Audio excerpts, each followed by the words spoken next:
నమస్తే. Welcome to BRK women. నేను మీ స్వీయ వర్మ. ఈరోజు మనతో పాటు స్టూడియోలో ఉన్నారు family counsellor and motivational speaker K Madhavi గారు. నమస్కారం మాధవి గారు. నమస్కారం అండి. మాధవి గారు, ప్రేమ అంటే ఏంటో ఎవ్వరికీ తెలియట్లేదు. ప్రేమ, వ్యామోహం రెండూ ఒకటే అనుకుంటున్నారు. అసలైన ప్రేమ అంటే ఏంటి? వ్యామోహం అంటే ఏంటి మాధవి గారు? చాలా అద్భుతమైన క్వశ్చన్ మా. ప్రేమ అంటే తల్లి బిడ్డ మధ్యలో ఉన్నది ప్రేమ, అద్భుతమైన ప్రేమ. అవునా? వెళ్ళకట్టలేనిది. అదే వెళ్ళకట్టలేనిది. స్వచ్ఛమైన ప్రేమ అంటే అదే. అవునా? అవును. వ్యామోహం అంటే ఆ టైంకి ఉంటుంది, మళ్ళీ అలాంటి ఇంకో వస్తువు కనపడింది అనుకోండి, మారిపోయేది వ్యామోహం. మ్మ్. అనా కదా? ఇప్పుడు నాకు ఒక అద్భుతమైన డైమండ్ నెక్లెస్ కనపడింది. ఆ మీద మళ్ళీ నెక్స్ట్ 2-3 రోజులు, వారం అయ్యాక మళ్ళీ ఇంకో డైమండ్ నెక్లెస్ కనపడింది. ఇప్పుడు నేను ఇది కొంటానా అది కొంటానా?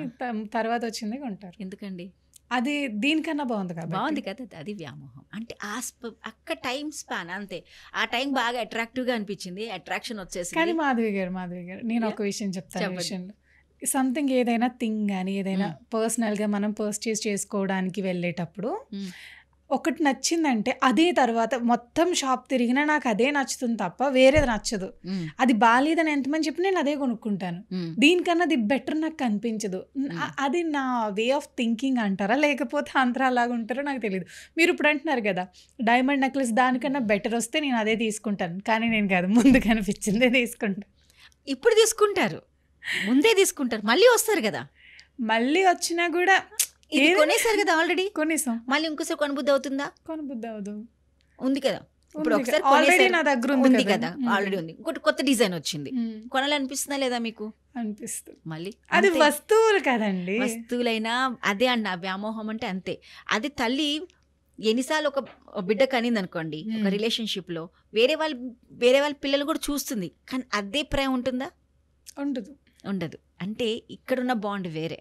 అంటే ఒక వస్తువులు అని చెప్పట్లా, వస్తువు కూడా ఈవెన్ దెన్ మనకి మంచి వస్తువు కనపడినా మంచి ఆ ప్రేమ ఆప్యాయత అది వేరేగా ఉంటుంది. అంటే ఈ వస్తువు కంటే బెటర్ థింగ్ కనపడింది అంటే మనకి ఏమనిపిస్తుంది అంటే, అరే ముందుటి కంటే ఇది చాలా బాగుంది మనిషి కదా, ఎప్పుడు బెటర్ చూస్తాడు. బెటర్ చూస్తాడు కదా. అవును. కాబట్టి ఇది మన ప్రేమ వ్యామోహం అన్న దాంట్లోకి, మన కాన్సెప్ట్లోకి వస్తే, ప్రేమ అన్నది ఎప్పుడైనా అదే లవ్ ఉంటుందండి. తల్లికి రేపన్నాడు ఆ బిడ్డ ఎంత తప్పు చేస్తే అదే ప్రేమ కనపడుతూ ఉంటుంది తల్లికి. అలా కాదు, వాడు చిన్నగా పెద్దగా రేపు పెళ్ళిళ్ళైనా, వాడి తాత ముత్తాతలు అయిపోయినా కూడా ఈ తల్లి పొజిషన్ ఎవరైతే మనిషి ఉందో, తండ్రి ఎవరైతే ఉన్నారో అదే ప్రేమ పిల్లల మీద చూపిస్తూ ఉంటారు.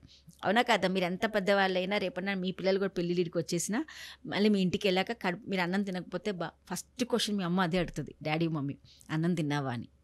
ఎవరు అడుగుతారు? అంటే అదొక ప్రేమ. అంటే ఇక్కడ ఈ ప్రేమ అన్నది that is comes under from internal feelings. అది అది ఎప్పటికీ మారదు. ఆ ఫీలింగ్ మీలో ఉన్న ప్రేమ అది లైఫ్ లాంగ్ అది ఉండిపోతుంది. అది ఇప్పుడు అబ్బాయి మీద అమ్మాయికి, అమ్మాయి మీద అబ్బాయికి సేమ్ అంత స్వచ్ఛమైన ప్రేమ ఉంటేనే అది నిజమైన ప్రేమ ప్రేమ అంటున్నారు. అంతే. ఆ రిలేషన్షిప్ మనం మాట్లాడుకోవాలి. Next is boy friend girl friend వదలండి, వైఫ్ అండ్ హస్బెండ్ గురించి నేను చెప్తాను. ఎందుకంటే ఇప్పుడు కాలంలో బాయ్ ఫ్రెండ్ గర్ల్ ఫ్రెండ్స్ అనగా ఒక్కడికి 2-3 ఉంటున్నారు కాబట్టి ఆ ప్రేమ కూడా మాకు తెలియదు. అక్కడ వస్తుందండి వ్యామోహం. అంటే ఇందాక అన్నాను కదా, అమ్మాయిలకి ఏమైంది, అబ్బాయిలకి ఏమైంది. ఇవాళ ఒక అమ్మాయితో తిరుగుతారు, ఆ అమ్మాయి చాలా బాగుంది. ఎందుకంటే అబ్బాయిల టెండెన్సీ ఏంటంటే, ఏ అమ్మాయిని చూసిన చుట్టుపక్కల ఈ అమ్మాయి నాతో ఉంటే బాగుండు, ఇది నా గర్ల్ ఫ్రెండ్ ఉంటే బాగుండు అనుకుంటే అదొక అట్రాక్షన్ వాళ్ళకి. ఎందుకంటే అప్పటికప్పుడే వాళ్ళలో ఒక రకమైన ఒక అడాల్సెంట్ ఏజ్లోకి వచ్చారు, కొత్త హార్మోన్స్, ప్రపంచం అంతా కొత్తగా కనబడుతూ ఉంటుంది. వాళ్ళకి అన్ని డిఫరెంట్గా ఫీలింగ్స్ వస్తాయి. టచ్ ఫీలింగ్ కావాలి, ఒక ఎవరైనా నవ్వుతూ మాట్లాడాలి, చాలా అట్రాక్టివ్గా మాట్లాడాలి అన్న ఫీలింగ్లో ఉంటారు పిల్లలందరూ. అలాంటి సమయంలో ఎవరైనా ఒక పరిచయం అయ్యాడు అనుకోండి, కొత్త మనిషి, అమ్మాయి అబ్బాయి, అమ్మాయికి అబ్బాయి, అబ్బాయికి అమ్మాయి, వాళ్ళకి ఒక రకమైన అట్రాక్షన్ స్టార్ట్ అయిపోతుంది. అది లవ్ అనుకుంటారు వాళ్ళు. అలాగే చాలామంది అంటారు, నాకు చాలామంది చెప్తారు, మేడం మీకు తెలియదు, చిన్నప్పటి నుంచి వచ్చిన ప్రేమే సక్సెస్ అవుతుంది అని కూడా చాలామంది చెప్తారు.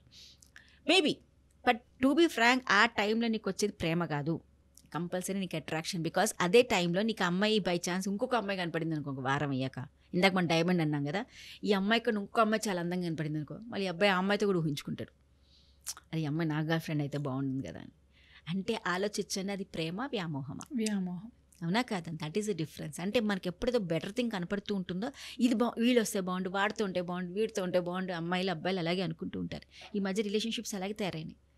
ఎక్కడైతే ప్రేమ ఇంట్లో దొరకట్లేదో, అంటే అమ్మ నాన్నగారు ఏదైనా కొంచెం స్ట్రిక్ట్గా ఉండటమో, లేకపోతే వాళ్ళు సరిగ్గా టైం ఇవ్వకపోవడమో, ఆ జరిగే టైంలో ఈ పిల్లలకి ఏమవుతుందంటే ఎవరైనా సరే, ఎవరైనా పక్కవాడు ఎవరైనా కొంచెం నవ్వుతూ మాట్లాడినా, సపోర్ట్ చేసిన అమ్మాయి యొక్క అబ్బాయికో, పక్క అమ్మాయి చక్కగా మాట్లాడినా, కాలేజ్కి వెళ్తావరా నువ్వు హీరోలాగా ఉంటావరా అని ఒక అమ్మాయి ఊరికి నవ్వి చెప్పినా కూడా వీడు అది ప్రేమ అనుకొని, అబ్బా నాకు ఇంట్లో దొరకట్లేదు, ఇంట్లో నన్ను ఎవరు పట్టించుకోవట్లేదు, ఇక్కడ మాత్రం నన్ను బాగా పొగుడుతున్నారు కదా అని అట్రాక్ట్ అయిపోతారు. ఆ రిలేషన్షిప్ ఎక్కువ రోజు నడవదు. ఎందుకంటే ఎప్పుడైతే మీకంటే బాగా మంచివాడు కనపడ్డవడం ఆ అమ్మాయికి దొరికినా, మంచి అమ్మాయికి కనపడినా ఈ పర్టికులర్ ట్రాకింగ్ మారుతుంది. అప్పుడు ఏమనిపిస్తుంది? బాధ. ఇప్పటిదాకా నేను ప్రేమ అనుకున్నాను కదా, అది ప్రేమ కాదా అని ఫీలింగ్లోకి వెళ్ళిపోతారు. It is only attraction, because it will not stay for long period of time. ఎక్కువ రోజులు ఉండదు. నువ్వు దానికి ఉండటానికి రోజు నువ్వు ప్రయత్నించాల్సిందే. అంటే నన్ను వాడు బాగా చూడాలి, నన్ను బాగా ఉండాలంటే నేను రోజు నేను మార్చుకుంటూనే ఉండాలి తన తగ్గట్టుగా, తను నన్ను ప్రేమించాలని. అంటే అది ప్రేమ? అంటే నాకు ప్రేమ, నువ్వు ఎలా ఉన్నావు నిన్ను ప్రేమించేది ప్రేమ. కానీ ఆ ప్రేమ తగ్గట్టుగా నువ్వు మారాలి అని అంటే దాన్ని ఏమంటాం? వ్యామోహమే. అంటే అది మారుతుంది టేస్ట్. ఇవాళ ఇది బాగుందంటే రేపు నాడు అది అలా లేవంటే నచ్చదు. కారణం ఏంటి? ఇది మనకు ఒక మార్పులుగా కనపడుతూ ఉంటాయి.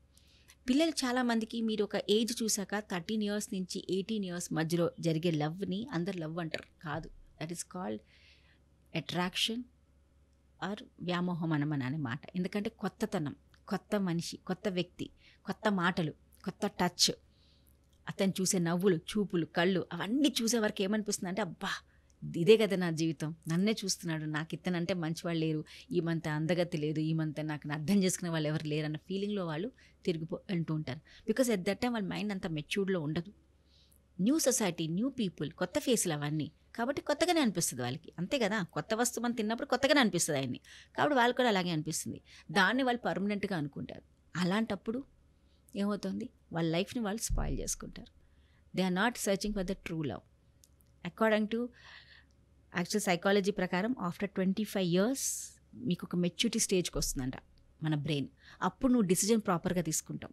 అందుకని అంట 25 ఏళ్ళ తర్వాత పెళ్లి చేయమంటున్నారు. ముందు ఒకప్పుడు 18 అన్నారు, 21 అన్నారు, ఇప్పుడు 25 ఏళ్ళ తర్వాత పెళ్లి చేయండి అంటున్నారు ఇప్పుడు. ఎందుకంటే 25 yearsకి నీకు మెచ్యూరిటీ స్టేజ్ వచ్చేస్తుంది. You can able to decide what is good and what is bad. అప్పుడు టైంలో నువ్వు మెచ్యూర్డ్గా ఆలోచించినప్పుడు నీకు తప్పు ఒప్పు తెలిసిపోతాయి. బట్ ఈ మధ్యలో చేసే చాలా తప్పులు జరగడం కూడా ఈ ఏజ్లోనే జరుగుతూ ఉంటాయి. బికాజ్ నీ మైండ్ అంతా అన్మెచ్యూర్గా ఉంటుంది. ప్రతిదానికి కోపం వస్తుంది, ప్రతిదానికి విసుకొచ్చేస్తుంది. ఏదైనా అంటే మన దానికి విరుద్ధంగా మనం మాట్లాడడం మొదలెట్టేస్తాం. మీరు గమనించండి, ఆ ఏజ్ గ్రూప్ పిల్లలకు కూడా మీరు ఏదైనా నీతి చెప్పడానికి వెళ్ళినా కూడా మన మీద అగ్రెసివ్గా బిహేవ్ చేస్తారు. ఎందుకంటే they are not ready for that డిసిజన్స్కి రెడీగా ఉండరు వాళ్ళు. మీరు ఏది చెప్పినా వాళ్ళు రెడీగా ఉండరు తీసుకోవడానికి. సో ఇలాంటి మధ్యలో కూడా ఒక అమ్మాయి అబ్బాయి పరిచయాలు కూడా టైం పాస్కో లేకపోతే అనుకోని అట్రాక్షన్లోనే ఉంటారు. వాళ్ళకి సీరియస్నెస్ ఉండదు. అలా వాళ్ళ జీవితంలో వాళ్ళు ఏమవ్వాలో ఇంకా తెలియదు. ఈ ప్రేమలో పడితే వాళ్ళకి ఏమొస్తుంది? ఏం లేదు, బయట చూడటం, ఓకే తిరగాలి, నాకు కూడా గర్ల్ ఫ్రెండ్ ఉండాలి, నాకు కూడా ఒక బాయ్ ఫ్రెండ్ ఉండాలి అన్న ఫీలింగ్తోనే బతుకుతారే తప్ప ఒక మెచ్యూరిటీ లెవెల్స్ ఆఫ్ థింకింగ్ ఉండదు. అంటే రేపు మీ ఇద్దరు రిలేషన్షిప్ బయటకు రావాలంటే రేపు మీ ఇద్దరు ఎలా సెటిల్ అవ్వాలి, ఆ ఆలోచన లేదు. సో అలాంటి ఆలోచనని మీరు ప్రేమ అంటారా? లేదు లేదు. ఒక ప్రేమ అంటే లైఫ్ లాంగ్ ఉండాలి, లాంగ్ లాస్టింగ్ ఉండాలి, ఫ్యూచర్ని డిసైడ్ చేసేటట్టు ఉండాలి. ఇవాళ నేను ఈ రిలేషన్లో ఉన్నానంటే నా ఫ్యూచర్ ఎలా ఉంటుంది, దీంతో నా ఫ్యూచర్ బాగుంటుందా లేదా అన్నట్టుగా నా రిలేషన్ ఉండాలి. నీకు తెలుసు, అవునా కదా, నా ఫ్యూచర్ ఎలా ఉంటుందో నాకు తెలుసు, ఈ రిలేషన్లో ఉంటే నాకు ఎలాంటి లాస్ ఉంటుందో తెలుసు. కానీ ఆ టైంకి, ఆ సమయానికి ఇది ఉంటే చాలు, ఎంజాయ్ చేస్తే చాలు, నాకు అట్రాక్షను నాతో పాటు ఉంటే చాలు, ఒక ఫీలింగ్తో వాళ్ళు పాపం ప్రేమలో పడ్డానని అనుకుంటారు. కానీ అది రియల్ లవ్ అయితే కాదు. మాధవి గారు, చిన్న చిన్న వాటికి రిలేషన్షిప్లో కోపాలు ఎక్కువ అయిపోతున్నాయి. మామూలుగా అప్పటిదాకా బాగానే ఉండి సడన్గా సీరియస్ అయిపోతూ ఉంటారు. ఆడవాళ్ళు కావచ్చు, మగవాళ్ళు కావచ్చు. ఎందుకు అలా జరుగుతుంది? అది సైకాలజికల్ ప్రాబ్లం అంటారా, లేదంటే వాళ్ళు అగ్రెసివ్నెస్ అలా ఉంటుందంటారా ఆ టైంకి? సిచ్యువేషన్ బేస్డ్ ఏంటంటే ఇప్పుడు ఒక వస్తువు ఇది నాది, చిన్నపిల్లల దగ్గరికి వెళ్ళండి, ఎవరు ఎందుకు ఇరండి నాది అంటారు కదా, అదే మెంటాలిటీ పెద్దగా కూడా వస్తుందండి. అంటే ఏ వస్తువు అయితే నాదని అనుకుంటారో వాళ్ళు, అది వేరే వాళ్ళకి ఇవ్వాలన్నా తీసుకోవాలన్నా చాలా కోపాలు వచ్చేస్తాయి. అది కాక దాని మీద వాళ్ళకి ఏర్పడ్డ అభిప్రాయాలు వేరేగా ఉంటాయి. సో ఏమవుతుందంటే ఎప్పుడైనా ఒక వ్యక్తిని నువ్వు తక్కువ చేసి మాట్లాడినా, లేకపోతే తనని వాల్యూ ఇవ్వకపోయినా, తను రికగ్నైజ్ చేయకపోయినా, తన చెప్పే మాటలకి మీరు వాల్యూ యాడింగ్ చేయకపోయినా ఆ వ్యక్తి కోపం వచ్చేస్తుంది.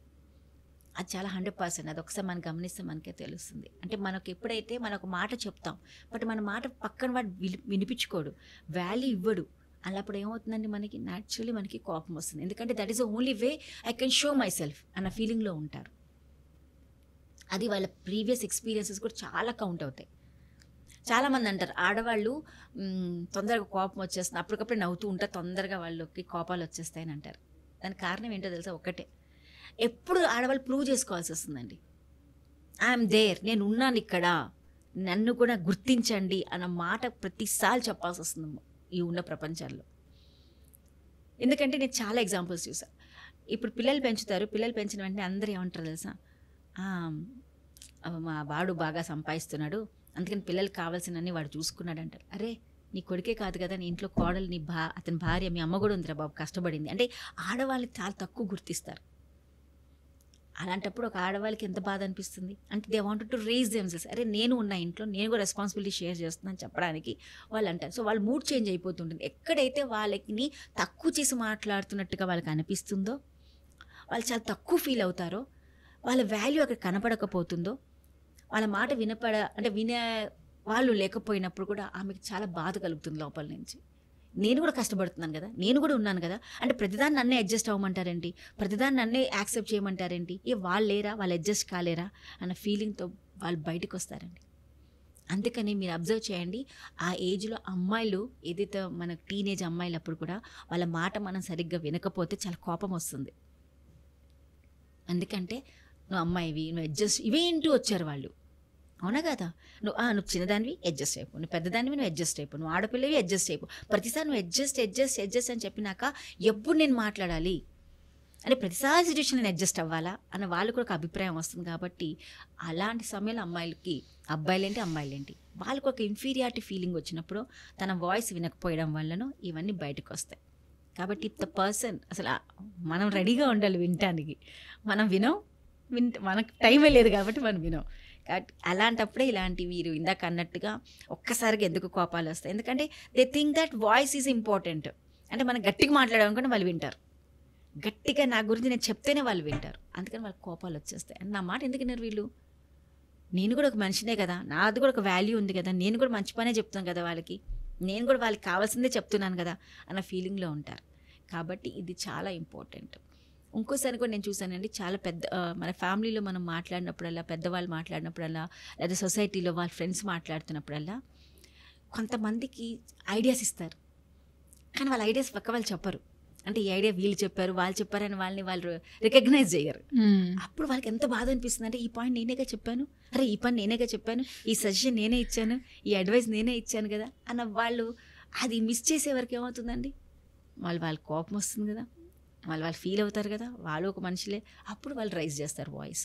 So that is a change of the mood. అంటే ఎప్పుడైనా ఒక వ్యక్తి అరుస్తున్నాడు అంటే గ్యారంటీ తనని తను గుర్తించాలి, ఊరికే ఎవరు అరవరండి, అవునా కదా? మనకు కోపం ఎప్పుడు వస్తుంది చెప్పండి ఇంట్లో? ఎప్పుడైతే మనం చెప్పిన పని వాళ్ళు గుర్తించకపోతే మనకు కోపం వస్తుంది. అంటే మన వాయిస్ రేజ్ చేస్తే కానీ వాళ్ళు వినరేమో అని ఒక ఫీలింగ్ వస్తుంది. దీనివల్ల మూడ్ స్వింగ్స్ ఎక్కువ వస్తాయి, దానివల్ల కూడా చాలా ప్రాబ్లమ్స్ వస్తాయి. ఎందుకంటే ఒక ఏజ్ వచ్చాక మోస్ట్లీ అబ్బాయిలకి ఎట్ ద ఏజ్ ఆఫ్ వాళ్ళకి టీనేజ్ వచ్చేంత వరకు బాగా అగ్రెసివ్ బిహేవియర్ ఉంటుంది, చాలా అన్నిటికీ కోపడతారు, తప్పులు కూడా అప్పుడే చేస్తారు. బట్ ఆఫ్టర్ 25 years వాళ్ళు చాలా మెచ్యూరిటీ వస్తుంది, వాళ్ళు అప్పటి నుంచి బ్యాలెన్సింగ్గా ఆలోచిస్తారు, కొంచెం వాళ్ళకి కోపాలు తగ్గిపోతూ ఉంటాయి. అదే మీరు లేడీస్ని తీసుకుంటే వాళ్ళకి టీనేజ్లో ఉంటుంది, మళ్ళీ మధ్యలో 25 years to 35 years కామ్గానే ఉంటారు, మళ్ళీ 40 years నుంచి మెనోపాజ్ స్టేజ్ స్టార్ట్ అవుతుంది. అప్పుడు మళ్ళీ వాళ్ళకి ఈ సైకిల్ స్టార్ట్ అవుతుంది. అంటే ప్రతిదానికి కోపం రావడం, విసుగు రావడం, చికాకు రావడం, పక్క వాళ్ళు ఏదైనా వాళ్ళకి ఇరిటేట్ చేసి మాట్లాడడం. So this is the stages of a human being. అంటే ఇప్పుడు మీరు అన్న క్వశ్చన్కి వ్యక్తి రావడానికి కారణాలు ఒక సొసైటీ అవ్వచ్చు, వాళ్ళ ఎన్విరాన్మెంట్ అవ్వచ్చు, వాళ్ళ సైకలాజికల్ ఫీలింగ్స్ అవ్వచ్చు, వాళ్ళ ఎదిగిన వాతావరణం, తర్వాత వాళ్ళ వయసు, ఇవన్నీ కూడా కౌంటబుల్ ఉంటాయి. కాబట్టి ఒక్కటే ఎందుకు ఇదే సమయంలో అరుస్తారని, ఇదే ఆ సమయంలో జరుగుతుందని మనం చెప్పలేం. ఎందుకంటే ఆ సిచ్యువేషన్ ఎలాంటి ప్రాబ్లంలో వాళ్ళు ఉన్నారా, వాళ్ళు ఎలాంటి స్టేజ్లో ఉన్నారా అనేది చాలా ఇంపాక్ట్ ఇక్కడ. దాని తగ్గట్టుగా వాళ్ళు బిహేవ్ చేస్తూ ఉంటారు. సో అలాంటి అన్న వాళ్ళు కామ్గా ఉంటారు, ఇక్కడ చాలా కామ్గా ఉంటారు. చాలామంది మీరు కూడా అంటారు, అరే మా అబ్బాయి స్కూల్లో చాలా అల్లరి చేస్తాడు కానీ ఇంట్లో చాలా కామ్గా ఉంటాడు అని అంటారు. అంటే ఆ పిల్లోడే కదా, అంటే డిపెండింగ్ అపాన్ ద ఎన్విరాన్మెంట్ పిల్లలు మారుతూ ఉంటారు, మనం కూడా మారుతూ ఉంటాం. So there is not a specific reason ఇక్కడే ఎందుకు ఇలా అన్నారు అక్కడే ఎందుకు ఇలా అని కాదు, ఎన్విరాన్మెంట్ వల్ల వాళ్ళు మారుతూ ఉంటారు. And they wanted to show them నేనేంటి, నేను ఎక్కడ నన్ను గమనించండి, నన్ను కూడా రికగ్నైజ్ చేయండి, నేనంటూ కూడా ఇక్కడ ఉన్నాను అన్న ఫీలింగ్ క్రియేట్ చేయడానికి కూడా వ్యక్తులు ఇలా బిహేవ్ చేస్తూ ఉంటారు. Thank you so much Madhavi thank you garu. So much ma'am.